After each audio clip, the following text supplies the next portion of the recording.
Je suis Léonard Querelle, ergonome consultant, gérant de la société Ergonomie et Conception. L'entreprise Paul Larédy est fabricant de produits à base de foie gras depuis 1992 et c'est une entreprise qui est basée à Saint-Yrieix-la-Perche. Donc c'est une entreprise en fait qui est dans l'industrie agroalimentaire, qui est soumise à des normes d'hygiène, de qualité extrêmement strictes et elle avait pour projet de s'agrandir et de se moderniser de manière à augmenter sa capacité et à cette occasion a souhaité également intégrer une réflexion d'optimisation, d'amélioration des conditions de travail. Elle a contacté la CARSAT locale, donc la CARSAT Centre-Ouest, qui lui a proposé de l'accompagner sur un diagnostic plus global. L'idée, c'est que la CARSAT accompagne l'entreprise à la fois dans son achat de matériel, mais aussi dans le financement de l'intervention.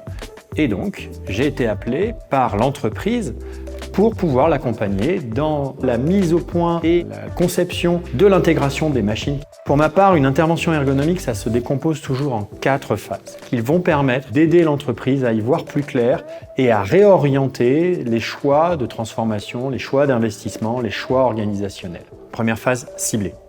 Deuxième phase, analyser. Troisième phase, co-construire. Quatrième phase, transformer.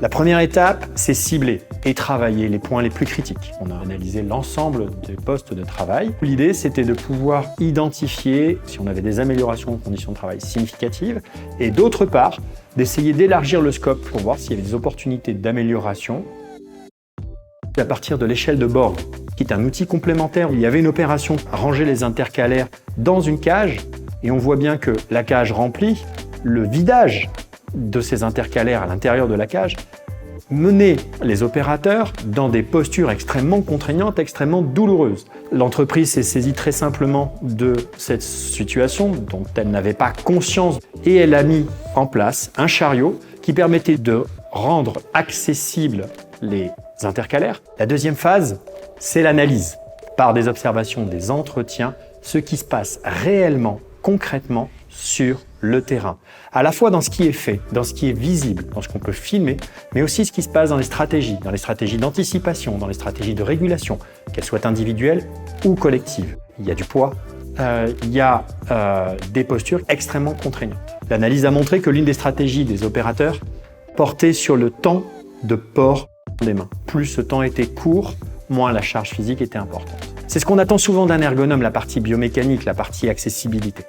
Le deuxième point qu'on pourrait relever dans ce cas et qui est extrêmement intéressant concerne l'amont de cette ligne de production. Cette ligne de production fonctionne à partir du moment où elle est approvisionnée avec des pots vides. Si les pots viennent à être en rupture, toute la ligne s'arrête. Toute l'activité qu'elle va déployer s'organise pour maintenir la continuité de la production. L'ergonome tout seul, il ne peut rien faire. C'est la troisième étape de co-construction. Une fois qu'on est tous d'accord sur ce qui va bien et ce qui ne va pas bien, on engage le processus de transformation.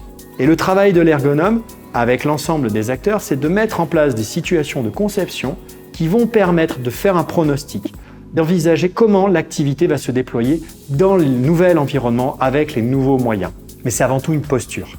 L'idée, c'est qu'ils nous donnent à comprendre leur quotidien. Ce qu'est pour eux le travail, ce qu'ils représentent en termes d'enjeux, en termes d'événements critiques, ce qu'ils redoutent, ce qu'ils espèrent, ce qu'ils recherchent. Moi, en tant qu'ergonome, c'est ce que je vais aller chercher, cette matière première, dans laquelle se trouve toute la richesse du travail, celle qui doit être revalorisée dans le processus de conception, pour faire en sorte que les solutions qui soient mises en œuvre soient évidentes, simples, efficaces. Aujourd'hui, sur un des postes de travail transformés, on a une réussite complète à la fois en termes de performance et en termes de préservation de la santé.